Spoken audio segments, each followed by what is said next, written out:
Have you ever found yourself 20 minutes deep into a social media feed with no memory of actually opening the app? Or maybe you've killed your morning alarm 3 times before your brain even registered you were awake. In Chapter 4 of Atomic Habits, James Clear introduces a hard requirement for any kind of self-improvement. You have to establish awareness before you can initiate change.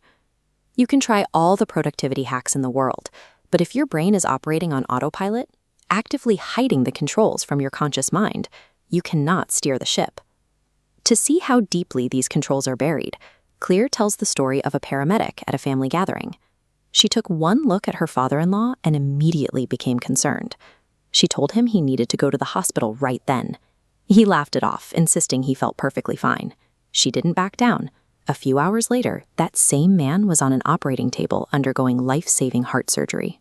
She hadn't performed an exam, but after years in the field, her brain had internalized the subtle micro-expressions of an impending heart attack. She wasn't consciously analyzing symptoms. The prediction happened entirely in the background, a non-conscious reflex. Our brains are prediction machines. They take repeated experiences and encode them into automatic responses.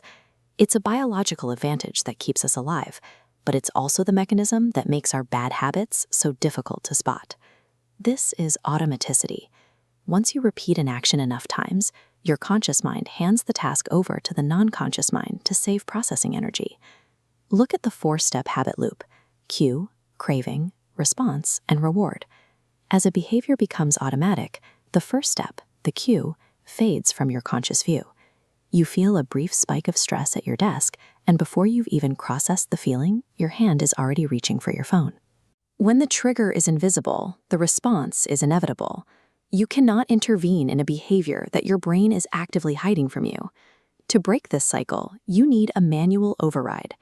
James Clear suggests a specific tool to audit these hidden routines: the Habit Scorecard. Step 1 is purely clerical. Write down your exact morning routine, line by line, in chronological order, from the moment your eyes open. Look at each action. If a behavior moves you toward your desired identity, assign a plus sign. If the action pulls you away from your goals, give a minus sign. For basic daily functions, use an equal sign. The most important rule here is to avoid the urge to change or judge. Your only objective right now is to gather the data. This scorecard forces your conscious mind to acknowledge the raw reality of your life. It puts your autopilot routines under a microscope. Looking at your scorecard reveals a stark reality. Deliberate control is impossible until you've identified the non-conscious patterns already in place. Awareness is the technical requirement for any future adjustment. The psychologist Carl Jung famously noted that until you make the unconscious conscious, it will direct your life, and you will call it fate. You can start that process today. Write your scorecard, pinpoint the hidden triggers behind your minuses, and practice a 1-second conscious pause before you react to them. By observing yourself like a detective auditing a suspect, you can finally separate your automatic reflexes from your actual destiny. Habits will always default to automaticity to save energy.